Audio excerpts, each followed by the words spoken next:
எல்லோருக்கும் வணக்கம். அண்மையில் அமெரிக்காவில் ஒரு விசித்திரமான சம்பவம் ஒன்று நடந்திருக்குது. அது விசித்திரம் என்று சொல்ல முடியாது. ஏனென்று சொன்னால், ஒரு கோப்பி கடையில் கோப்பி வேண்டிய நபர் மீது அந்த கோப்பி தவறுதலாக ஊற்றப்பட்டதன் காரணமாக அந்த நபர் கோர்ட் மூலமாக 50 மில்லியன் அமெரிக்க டாலர் அந்த கோப்பி நிறுவனத்திடமிருந்து பெற்றுக்கொண்டதாக செய்திகள் வெளியாகி அது ஒரு ஷோர்ட் வீடியோவாகவும் போய் கொண்டிருக்கிறது. அதை பற்றி தான் இந்த வீடியோவில் பேச போகிறேன். சரி, இந்த சேனலுக்கு நீங்கள் புதியவராக இருந்தால் மறக்காமல் சப்ஸ்கிரைப் பண்ணி போட்டு வீடியோ பாருங்கள். வாங்க வீடியோக்கு போகலாம்.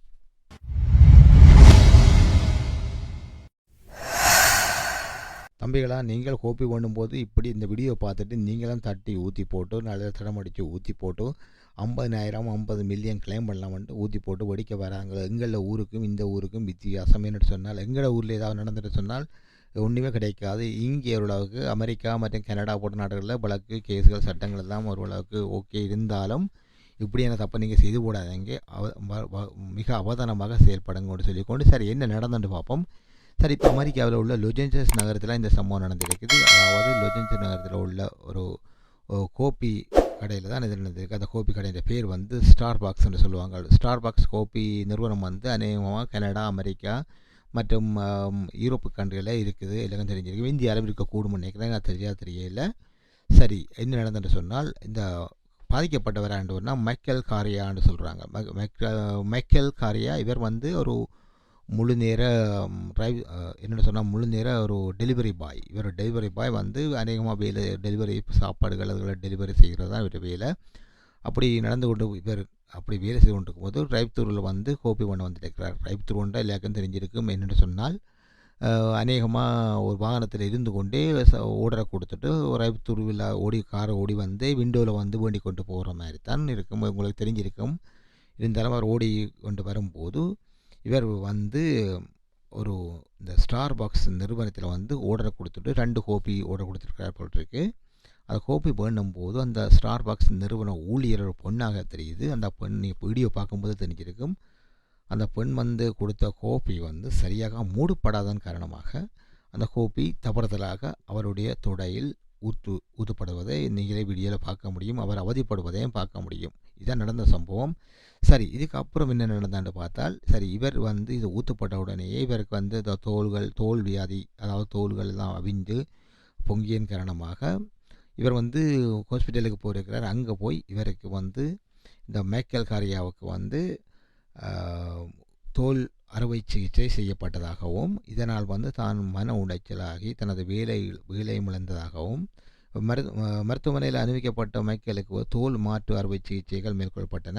இதைத் தொடர்ந்து தனக்கு நேர்ந்த பாதிப்புக்காக இழப்பீடு கோரி லாஸ் ஏஞ்சல்ஸில் உள்ள ஒரு கோர்ட்டில் வழக்கு தொடர்ந்தார். அதாவது வழக்கு தொடர்ந்ததன் அடிப்படையில் இந்த வழக்கு விசாரணையின் போது தீக்காயங்களால் மைக்கேலுக்கு நிரந்தர பாதிப்பு ஏற்பட்டுள்ளதாகவும் அவருக்கு மன உளைச்சல் வந்ததாகவும் அவருடைய வழக்கறிஞர் வாதிட்டார்.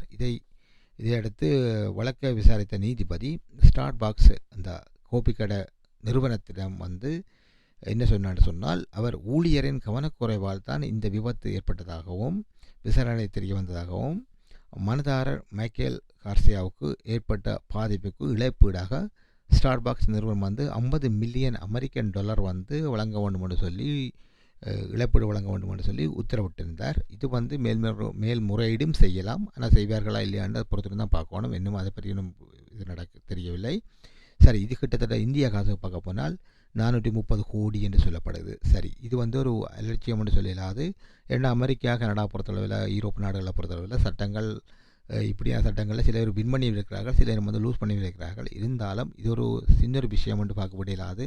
ஒருவற்ற கேலஸ் ஒவ்வொருத்த அலட்சியத்தில் மற்றவர்கள் பாதிக்கப்படுவதன் காரணமாகத்தான் இந்த சம்பவம் தீர்ப்பு வழங்கி இருக்கிறது. இது நம்மள ஊரில் ஸ்ரீலங்கா, அதே போல் இந்தியாவில் நிறைய நடப்படும் இப்படியான சம்பவங்கள் நிறைய நடைபெற்றாலும் அதை அலட்சியமாக விட்டுட்டு போவார்கள். இது ஒரு சில நேரம் கோர்ட்ஸுக்கு போனால் சில நேரம் இந்தியாவிலேயோ ஸ்ரீலங்காவிலேயோ மலேசியா, சிங்கப்பூர் இது சாதகமாக அமையும் என்று சொல்லிக்கொண்டு சரி, இது யாருடைய அலட்சியம் என்று சொன்னால் வேண்டும்போது வேறு அவதானமாக வேண்டியிருக்கணும், பார்த்து வேண்டியிருக்கணும். இல்லைன்னு சொன்னால் அந்த பொண்ணும் சரி ஓகே தவறுதலாக மூடி கொடுத்திருக்க வேணும். அவரும் அலட்சியம், வேண்டினவரும் அலட்சியமாக தான் எனக்கு தெரிகிறது. சரி, இது எப்படியோ அவர் இப்போ 5 மாதம் ஹாஸ்பிட்டலில் இருந்து ட்ரீட்மெண்ட் செய்து இப்போ வீட்டுக்கு வந்திருக்கிறார். அவருக்கு 50 மில்லியன் கிடைத்திருக்கிறது. சரி, கிடைத்திருக்கிறதுன்னு சொல்ல முடியாது, கிடைக்க வேண்டும் என்று சொல்லி கோர்ட் உத்தரவிட்டிருக்குது. இனி அவர் மேல்முறையீடு செய்து எப்படி போகும்னு தெரியவில்லை. சரி, இதுதான் இந்த வீடியோ. இது இப்போ ட்ரெண்டிங்காக இருக்குது இந்த வீடியோ. இதை பற்றி உங்களுடைய கருத்து என்னென்னு சொல்லி, இதே மாதிரி நீங்களும் முயற்சி பண்ண வேண்டாம் என்னென்னு சொன்னால் 50 மில்லியன் என்று சொல்லிக்கொண்டு காலில் ஊற்றி போட்டு நீங்களும் நாளை கோர்ட்டுக்கு போகலாம் நினைச்சு கொண்டு செய்திடாதீங்கள். சரி, இதை பற்றி நீங்கள் என்ன நினைக்கிறீர்கள் சொல்லி மறக்காமல் குமரில் போடுங்க. இதே போல் மற்றும் ஒரு வீடியோவில் சந்திப்போம். அது வரைக்கும் நன்றி, வணக்கம்.